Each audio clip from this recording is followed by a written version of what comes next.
लिखिए बाबू लोग, इंद्रधनुष लिख के डैश। इंद्रधनुष।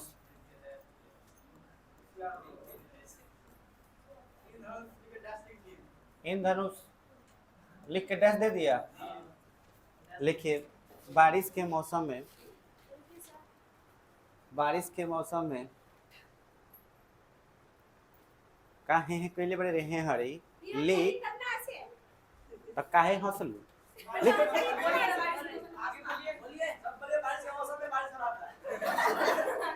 चुप। बारिश के मौसम में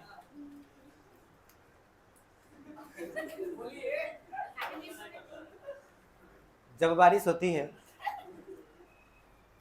जब बारिश होती है तो हवा में, तो हवा में, हवा में,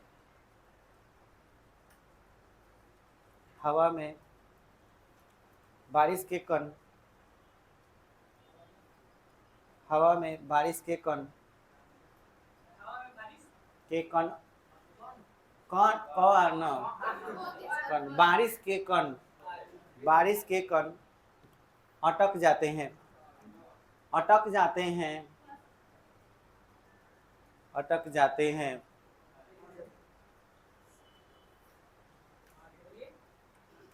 और जब सूर्य का प्रकाश, और जब सूर्य का प्रकाश उन कणों पर पड़ता है, और जब सूर्य का प्रकाश उन कणों पर पड़ता है, और जब सूर्य का प्रकाश उन कणों पर पड़ता है, उन कणों पर पड़ता है, तो वह प्रिज्म की भांति व्यवहार करते हैं, तो वह प्रिज्म की तरह व्यवहार करते हैं, तो वह प्रिज्म की तरह व्यवहार करते हैं, तो वह प्रिज्म की तरह व्यवहार करते हैं।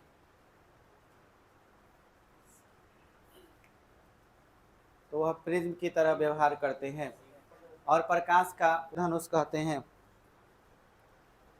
यह दो प्रकार का होता है, यह दो प्रकार का होता है। नंबर एक, प्राथमिक इंद्रधनुष, इसका इंग्लिश हो जाएगा प्राइमरी रेनबो, प्राइमरी रेनबो। दूसरा होता है द्वितीयक इंद्रधनुष, द्वितीयक इंद्रधनुष, सेकेंडरी रेनबो।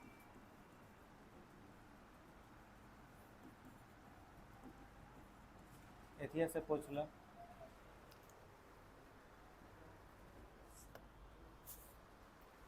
वही से पूछ लो, मार से पीछे।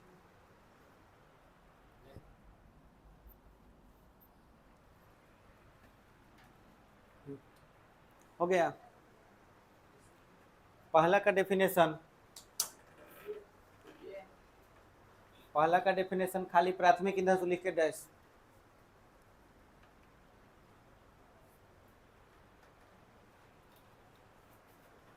प्राथमिक इंद्रधनुष लिख के डैश।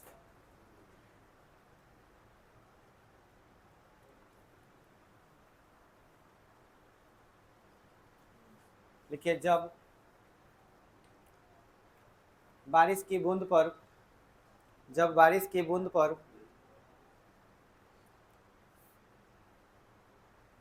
प्रकाश की किरण पड़ती है, बारिश की बूंद पर प्रकाश की किरण पड़ती है और बूंद के अंदर एक बार पूर्ण आंतरिक परावर्तन होता है, और बूंद के अंदर एक बार पूर्ण आंतरिक परावर्तन होता है, एक बार पूर्ण आंतरिक परावर्तन होता है, एक बार पूर्ण आंतरिक परावर्तन होता है, तो बने हुए इंद्रधनुष में लाल रंग, पूर्ण आंतरिक परावर्तन होता है, तो बने हुए इंद्रधनुष में, बने हुए इंद्रधनुष में एक बार पूर्ण आंतरिक परावर्तन होता है, तो बने हुए इंद्रधनुष में लाल रंग ऊपर और बैगनी रंग नीचे प्राप्त होता है। लाल रंग ऊपर और बैगनी रंग नीचे प्राप्त होता है। लाल रंग ऊपर और बैगनी रंग नीचे प्राप्त होता है। लाल रंग ऊपर और बैगनी रंग नीचे प्राप्त होता है, जिसे प्राथमिक इंद्रधनुष कहते हैं। जिसे प्राथमिक इंद्रधनुष कहते हैं। बेग में होगा, बेग में। प्राथमिक इंद्रधनुष कहते हैं। हो गया। देखो कल बताए थे, ये बारिश का बूंद हो गया। ये मान के चलो कि ये क्या है, बूंद है। लाइट ऐसे आया, यहाँ पे ऐसे अभिलंब खींच दिए, बूंद।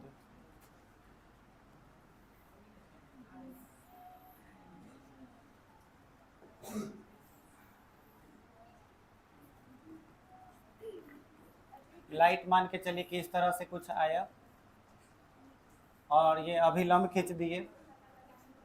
तो अभिलंब जब खींच देंगे तो इसका रास्ता कुछ इस टाइप से हो जाएगा, अभिलंब की ओर झुक जाएगा। फिर यहाँ से ऐसे चला, फिर यहाँ पर हम एक अभिलंब खींच देंगे और ये अभिलंब से क्या होगा, दूर भागेगा। तो दूर जब भागेगा तो यहाँ पर एक स्पेक्ट्रम बना, ठीक है। तो हमें ना सारा रंग, क्या सातों रंग दिखाई देता है इंद्रधनुष में? नहीं, आपको लगभग 3 कलर ही दिखेगा ज़्यादा से ज़्यादा। तो हम ऊपर लिख देते हैं लाल और नीचे क्या लिख दे रहे हैं, बैगनी, और बाकी कलर इनके बीच में आ गया। और इसी को हम लोग कहते हैं प्राथमिक इंद्रधनुष। ये बोलो, समझ में आया बात? यहाँ का एंगल कितना से कितना के रेंज में होता है? 41 डिग्री, 41 डिग्री से 43 डिग्री तक। एक ऑब्जेक्टिव यहाँ से आता है, लेकिन ये तुम्हारे क्लास में बहुत कम, इंटर में ज़्यादा आता है ऑब्जेक्टिव। चलो इसको फिगर को नीचे बना लेगा, फिर से इंद्रधनुष पढ़ने को मिलेगा 12 क्लास में। जान लिया तो अच्छा ना। अब नीचे द्वितीयक इंद्रधनुष ले। जब बारिश के बूंद में प्रकाश का पूर्ण आंतरिक परावर्तन, जब बारिश के बूंद में, जब बारिश के बूंद में आप थुकवा घोट जी है। जब बारिश के बूंद में प्रकाश का पूर्ण आंतरिक परावर्तन, प्रकाश का, जब बारिश के बूंद में प्रकाश का पूर्ण आंतरिक परावर्तन 2 बार हो, 2 बार हो, तो लाल रंग नीचे और बैगनी रंग ऊपर। 2 बार हो तो लाल रंग नीचे और बैगनी रंग ऊपर। लाल रंग नीचे और बैगनी रंग ऊपर प्राप्त होता है। लाल रंग नीचे और बैगनी रंग ऊपर प्राप्त होता है। तब इस स्पेक्ट्रम को, तब इस इंद्रधनुष को, तब इस इंद्रधनुष को, स्पेक्ट्रम मत लिखो, स्पेक्ट्रम बोल सकते हैं लेकिन इंद्रधनुष से लिखो। तब इस इंद्रधनुष को, इंद्रधनुष को द्वितीयक इंद्रधनुष कहते हैं। द्वितीयक इंद्रधनुष कहते हैं। द्वितीयक इंद्रधनुष कहते हैं। देख लो राजकुमार लोग, ए बाबू लोग, देख लो। देखा, देखिए एक बूंद बना लेंगे। ये बूंद हो गया, इसमें कई बार दिखाना है? 2 बार। मान के चलिए लाइट कुछ इस तरह से आया, यहाँ पे अभिलंब बनाए, यहाँ से हल्का टर्न कर गया अभिलंब की ओर, फिर यहाँ से फिर यहाँ आ गया और फिर यहाँ से आ गया। तो कई बार हो गया? 2 बार। यहाँ पे अभिलंब खींच देंगे, ठीक है। तो ये इधर आ रहा था लेकिन थोड़ा सा इधर जाएगा, ये थोड़ा सा इधर जाएगा, इधर हल्का, तो ये तो ऊपर भाग रहा है, तो हमारा फिगर में थोड़ा सा क्या होगा कि जो है ना हल्का ऐसे टर्न हो जाएगा। ठीक है, आए कॉपी घुमा लेना तुम, कॉपी घुमा लो, करना क्या है, सिंपल है। आइए देखिए, चाहे लिख देना कि कॉपी घुमा के देखें, तब सही लगेगा। बैगनी, लाल, समझ में आया? ये कौन सा इंद्रधनुष हो गया? द्वितीयक। इसका मतलब कितना डिग्री पर मिलेगा? 51 से 3 पर।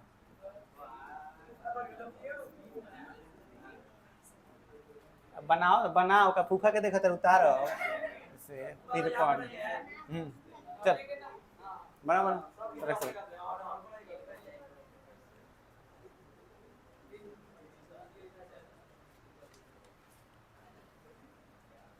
बारह 70 तारा चुपचाप।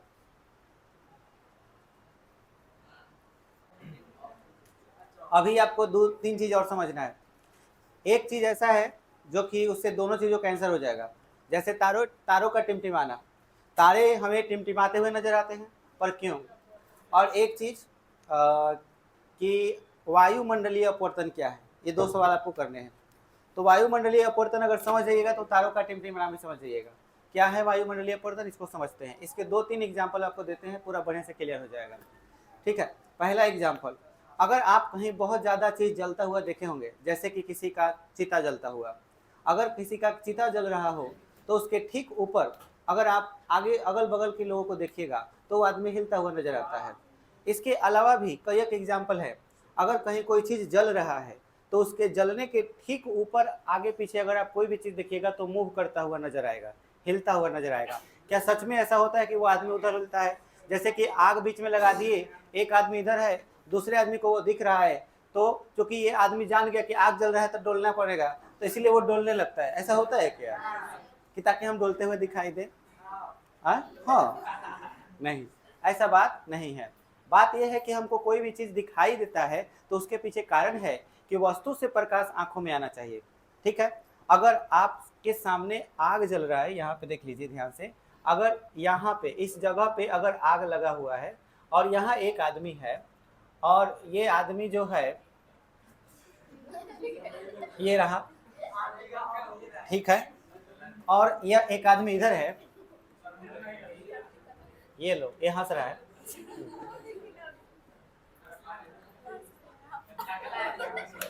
हाँ, अब सुनो, ये इसको पहुंचा रहा है, और देखिए ये इधर इधर देख रहा है, तो ये ना किस टाइप का दिख रहा है, बहुत अजीब टाइप का, बार बार हिल रहा है ना?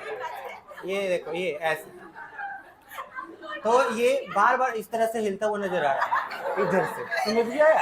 ऐसा समझो, ऐसे मूव करते हुए नजर आ रहा है। हाँ, क्यों नजर आया? कारण समझिए, लाइट जो है यहाँ से टकरा के अगर इसके आंखों में जा रही है तो वो जो लाइट यहाँ से यहाँ तक इस गर्मी को झेलते हुए यहाँ से जाएगी। अब आप बताइए, यहाँ का जो हवा होगा वो गर्म हवा होगा, यहाँ पे जो बंदा है वो ठंडी हवा में होगा, फिर यहाँ पे जो बंदा है वो किस हवा में होगा? ठंडी हवा में। तो ठंडा गर्म ठंडा, सघन विरल सघन, हुआ कि नहीं? तो प्रकाश की किरण सघन से विरल, विरल से सघन, तो बोलो प्रकाश एकदम सीधा जाएगा कि रास्ता उसका बदल जाएगा? बदल जाएगा। पहले सघन से विरल जाएगा तब विलंब से दूर भागेगा, फिर भी अब विरल से किसमें जाएगा? सघन में, तब विलंब की ओर मुड़ जाएगा। तब प्रकाश जब हिलते, जब प्रकाश ही यहाँ नचनिया बन गया है तो हमारे काहे नहीं नचनिया बनेगा? बात समझे कि नहीं समझे? एक खुद यहाँ से हिलत जा रहा है, अरे भाई, और हिलते हुए इसके आंख में जाएगा तो वो आदमी भी हिलते हुए नजर आ रहा है। तो बाबू लोग, यहाँ पे प्रकाश का अपवर्तन हुआ कि नहीं हुआ? अपवर्तन हुआ, पर हवा की वजह से हुआ, हवा की वजह से। यहाँ पे ठंडी हवा थी और यहाँ पे गर्म हवा थी। अब आप सोचिए, पृथ्वी के चारों तरफ वायुमंडल है, और पृथ्वी के चारों तरफ अगर वायुमंडल है तो वायुमंडल से ऊपर बहुत दूर कहीं से जो है सूर्य का प्रकाश, इसके अलावा चंद्रमा का प्रकाश, चंद्रमा का तो अपना प्रकाश नहीं होता, सूर्य का प्रकाश उसे टकरा के आता है। लेकिन सूर्य ना तो हमको टिमटिमाता नजर आता है और ना ही चांद टिमटिमाता नजर आता है, जैसा है वैसा वो दिखता है। परंतु जब हम रात में तारों को देखते हैं तो बड़ा अच्छा लाइट उसका टिमटिमाता हुआ नजर आता है, टिमटिमाता हुआ इस टाइप का टिमटिमाता हुआ नजर आता है, कभी ज़्यादा कभी कम ऐसे करते हुए नजर आता है तारे। ये तारे टिमटिमाते हुए नजर क्यों आते हैं, तो कारण समझते हैं। देखिए ये तारे हमसे इतनी दूरी पर है, इतनी दूरी पर है कि अगर लाइट के स्पीड से भी अगर इसके पास जाए तो जीवन खत्म हो जाएगा, लेकिन वहां पहुंच नहीं पाएंगे। बात समझ में? लाइट का स्पीड का मतलब समझते हो? दुनिया में इससे तेज कुछ भी नहीं। 3 × 10⁸ मीटर प्रति सेकेंड। दुनिया में ऐसा कोई गाड़ी नहीं, कोई एरोप्लेन नहीं कि इतना स्पीड से चलता हो। अब इतना स्पीड से चलता हो ऐसा कोई गाड़ी या वाहन तो कुछ है नहीं लाइट के अलावा। पर मैं ये कहूं कि ऐसा मेरे पास टॉर्च होता कि मार दे टॉर्च डायरेक्ट तारा में, तो यहाँ से टॉर्च का लाइट भी तारा के पास जाने में कई साल लग जाएगा।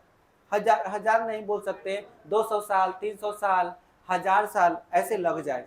तो 1 साल लाइट को जाने में जब लगता है तो उसको 1 लाइट ईयर कहा जाता है, 1 प्रकाश वर्ष बोला जाता है।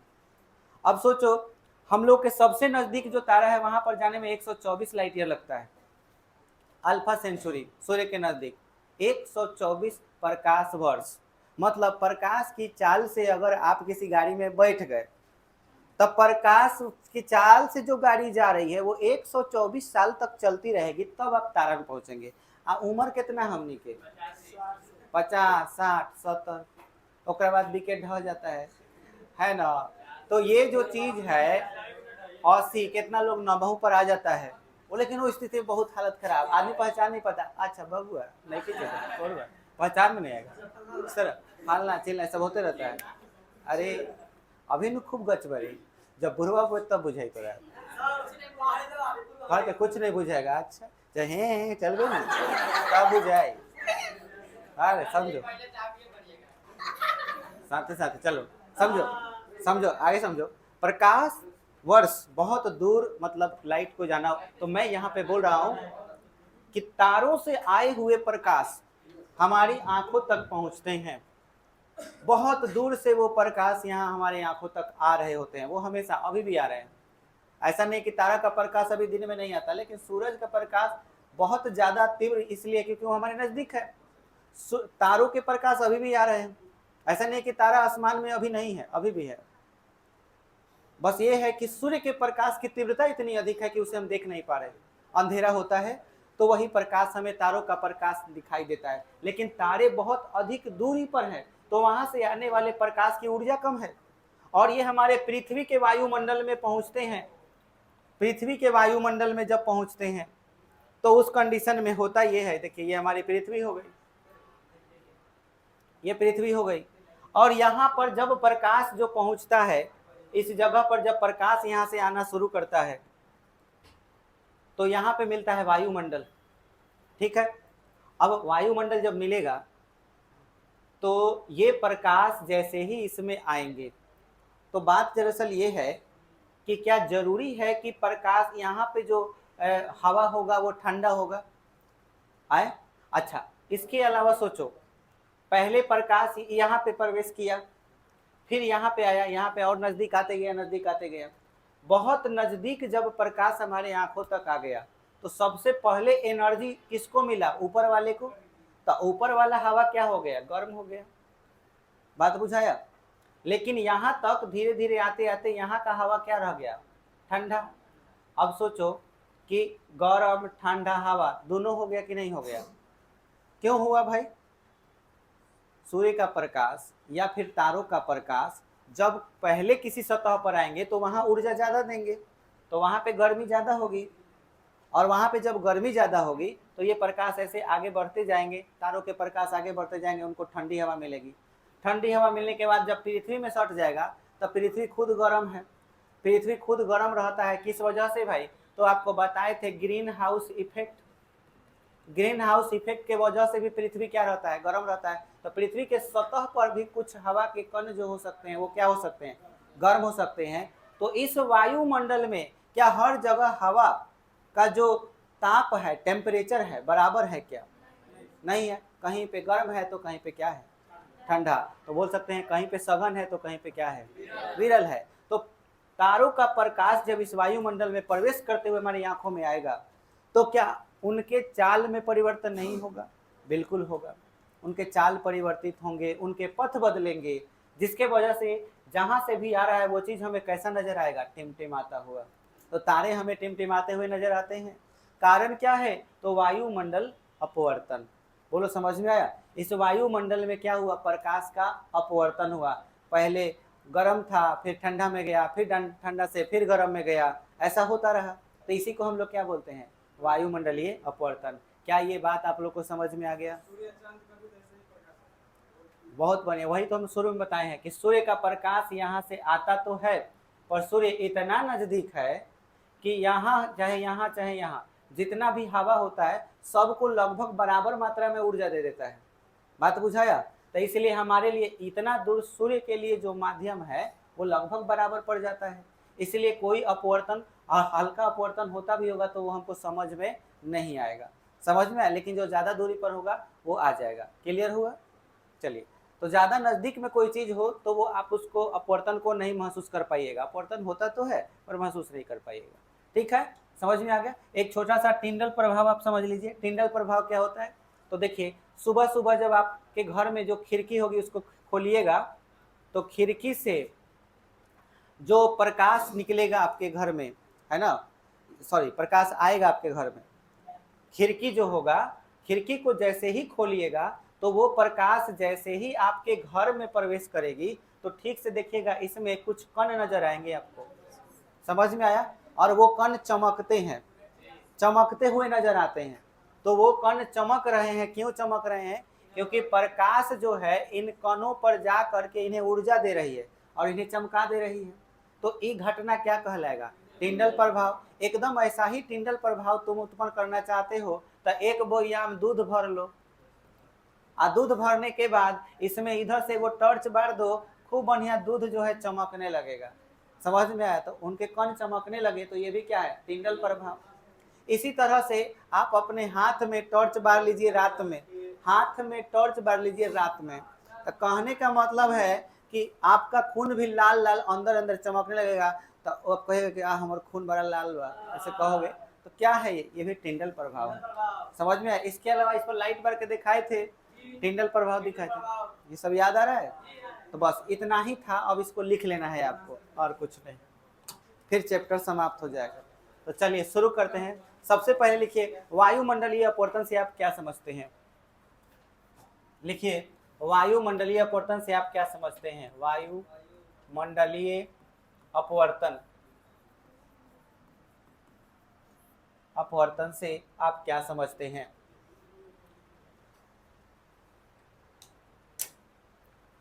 वायुमंडलीय अपवर्तन से आप क्या समझते हैं? लिखा गया? लिखिए, वायुमंडल में प्रत्येक जगह वायु का ताप समान नहीं है। वायुमंडल में प्रत्येक जगह वायु का ताप समान नहीं है।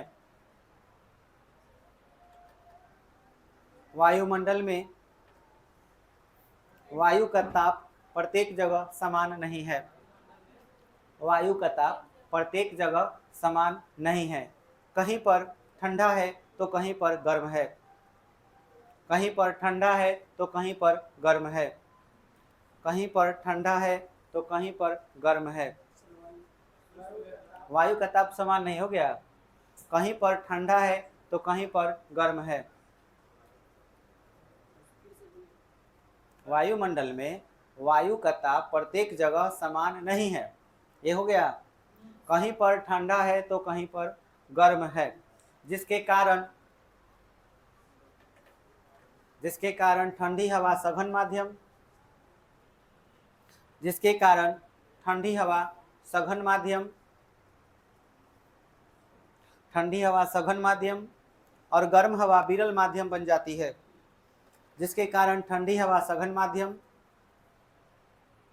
ठंडी हवा सघन माध्यम और गर्म हवा विरल माध्यम बन जाती है।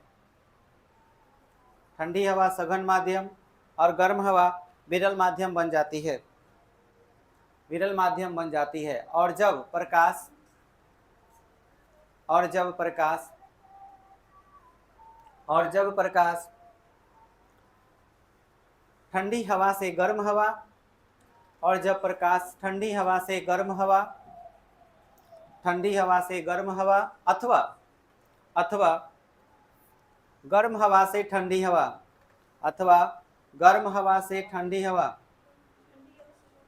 पहले क्या बोले हैं?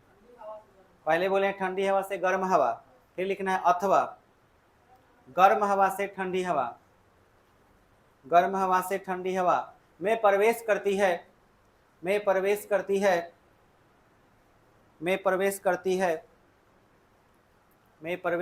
है तो प्रकाश का अपवर्तन होता है।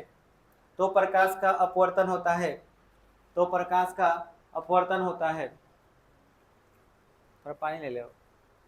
तो प्रकाश का अपवर्तन होता है। इसी घटना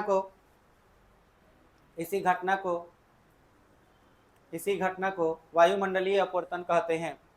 इसी घटना को वायुमंडलीय अपवर्तन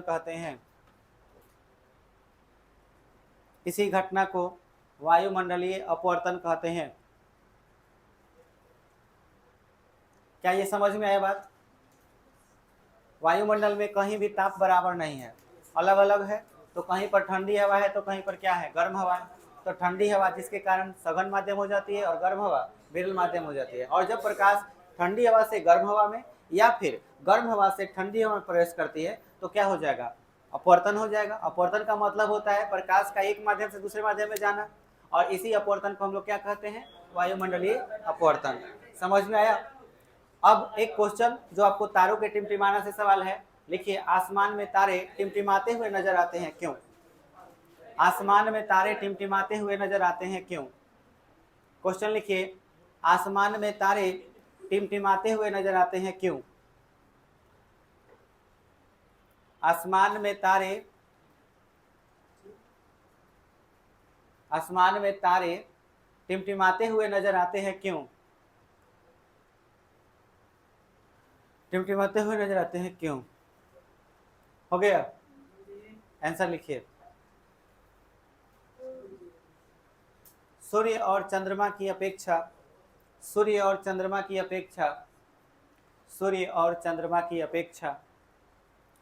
तारे पृथ्वी से बहुत दूर है। सूर्य और चंद्रमा की अपेक्षा तारे पृथ्वी से बहुत दूर है। पृथ्वी से बहुत दूर है। तारों से आते हुए प्रकाश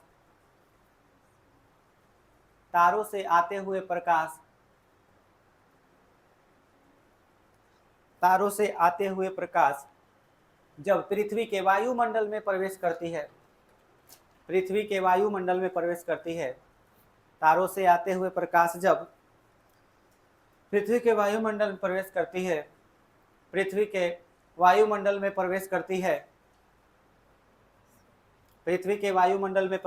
है, तो कहीं ठंडी हवा तो कहीं गर्म हवा मिलती है। कहीं ठंडी हवा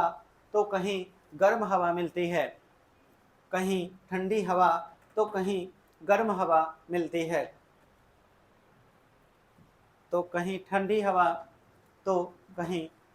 मिलती है। जिसके कारण ठंडी हवा सघन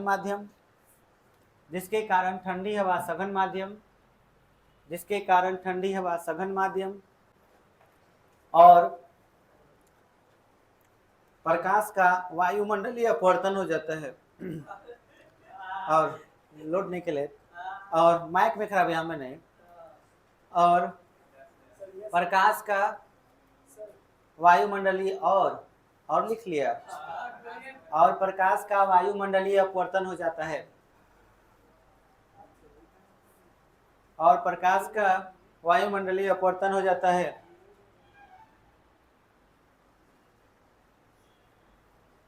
हो गया? जिसके कारण तारे टिमटिमाते हुए नजर आते हैं। जिसके कारण तारे टिमटिमाते हुए नजर आते हैं, टिमटिमाते हुए नजर आते हैं। लास्ट क्वेश्चन, टिंडल प्रभाव से आप क्या समझते हैं? टिंडल प्रभाव से आप क्या समझते हैं? टिंडल, टिंडल, TYNDAL, टिंडल प्रभाव से आप क्या समझते हैं?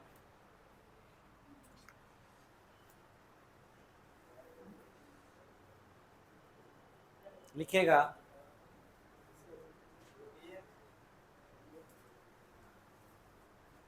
सुबह सुबह जब सूर्य का प्रकाश खिड़की से घर के अंदर आता है, सुबह सुबह जब प्रकाश खिड़की से घर के अंदर आता है, सुबह सुबह जब प्रकाश खिड़की से घर के अंदर आता है, घर के अंदर आता है, तो उस प्रकाश में हम देखते हैं कि खिड़की से घर के अंदर आता है, तो उस प्रकाश में हम देखते हैं कि उस प्रकाश में हम देखते हैं कि बहुत ही छोटे छोटे धूलकण, बहुत ही छोटे छोटे धूलकण देखते हैं कि उस प्रकाश में बहुत ही छोटे छोटे धूलकण चमक रहे होते हैं, चमक रहे होते हैं। उस प्रकाश में बहुत ही छोटे छोटे धूलकण चमक रहे होते हैं। इसी प्रभाव को टिंडल प्रभाव कहते हैं। इसी प्रभाव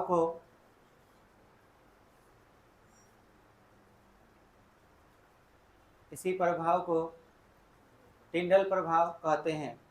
इसके और भी उदाहरण हैं, इसके और भी उदाहरण हैं।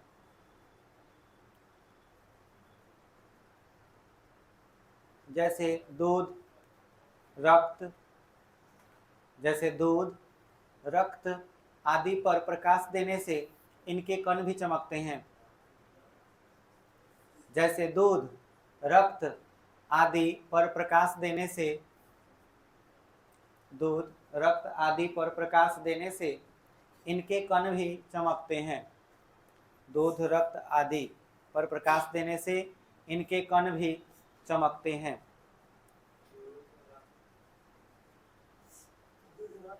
आदि इनके कण भी चमकते हैं। अब हम आपसे ये पूछना चाहते हैं कि अभी तक आप लाइट पढ़े, आपका ये लाइट सेशन यहाँ पे समाप्त हो जाता है, मतलब प्रकाश के बारे में जितना पढ़ना था पढ़ा दिए। अब आप इलेक्ट्रिक पढ़िएगा। फिजिक्स का दो हिस्सा है, एक है लाइट, दूसरा है इलेक्ट्रिक। लाइट मतलब आधा फिजिक्स यहाँ आपका समाप्त हो गया, समझ में आया? अब रह गया आधा फिजिक्स जिसमें इलेक्ट्रिक पढ़ना है। तो अब आप हमको ये बताइए, लाइट से रिलेटेड कोई आपके मन में अभी कोई सवाल है क्या जो आप पूछना चाहते हो?